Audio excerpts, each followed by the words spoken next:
कहिएगा। भाजपा के लोग जो ये कह रहे हैं कि बांकीपुर हम लोग का इतना मजबूत किला है कि किसी कुत्ते बिल्ली को भी लड़ाएंगे तो जीतेगा, तो कहीं न कहीं वो बांकीपुर की जनता का, बिहार की जनता का अपमान कर। यह निर्णय लिया गया कि जनसुराज पार्टी की तरफ से बांकीपुर के चुनाव में हमारे पार्टी के उम्मीदवार हमारे सूत्रधार होंगे। बिहार की सियासत में एक बार फिर हलचल तेज हो गई है। जनसुराज पार्टी के संस्थापक प्रशांत किशोर ने बांकीपुर विधानसभा सीट से उपचुनाव लड़ने का ऐलान कर दिया है। जी हां, यह फैसला 5 जुलाई यानी रविवार को पार्टी की कोर कमेटी की बैठक में लिया गया। जैसा कि आप जानते हैं कि बांकीपुर सीट बीजेपी का अभेद्य किला मानी जाती है, इसे बीजेपी का गढ़ माना जाता है।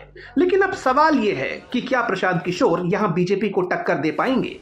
आखिर क्यों प्रशांत किशोर ने बांकीपुर सीट से चुनाव लड़ने का फैसला लिया और इसके पीछे उनकी रणनीति क्या है?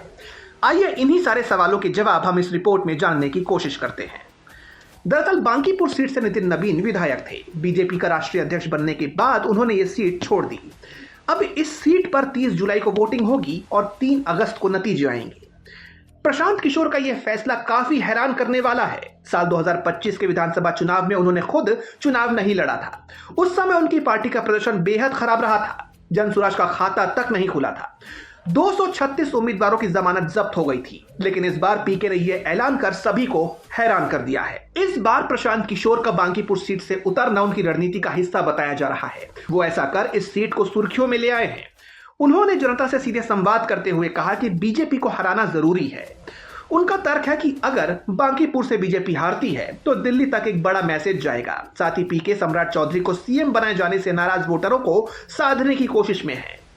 इस ऐलान के बाद पीके ने मीडिया से बात करते हुए बीजेपी पर निशाना साधा। उन्होंने कहा कि बीजेपी कहती है कि इस सीट से कुत्ते बिल्ली को भी उतार दो तो भी हम जीत जाएंगे। ऐसा कहना जनता का अपमान है।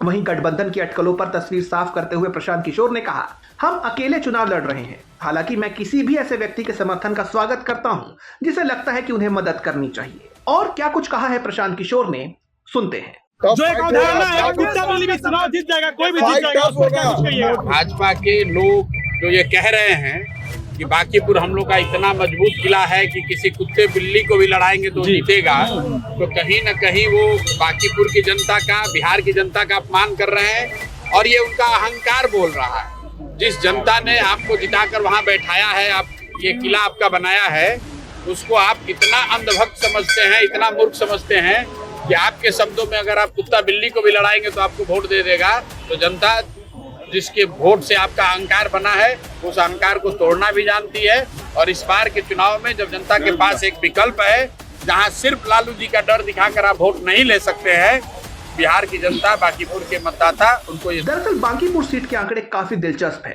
पिछले 3 चुनावों में बीजेपी को 59 से 62% वोट मिले हैं। लेकिन एक बड़ा सच यह भी है कि यहाँ औसतन 60% मतदाता वोट डालने ही नहीं आते। प्रशांत किशोर इसी शहरी उदासीनता वाले वोट बैंक में संभावना तलाश रहे हैं। सवाल यह है कि आखिर विधानसभा चुनाव में ना लड़ने वाले प्रशांत किशोर ने अब चुनाव लड़ने का मूड क्यों बना लिया? माना जा रहा है कि उन पर चुनाव के वक्त से ही दबाव बना हुआ है। सियासी गलियारों में इस बात को लेकर चर्चा गरमाई रही है कि बीजेपी सहित तमाम पार्टियों के लिए रणनीतिकार का काम करने वाले पीके क्या अपनी ही रणनीति पर भरोसा नहीं करते, और अगर करते हैं तो फिर उन्होंने चुनाव क्यों नहीं लड़ा? कहा यह भी जा रहा था कि बीजेपी के साथ साथ विपक्षी दल भी सवाल उठा रहे हैं कि आखिर पीके चुनाव लड़ने से क्यों कतरा रहे हैं।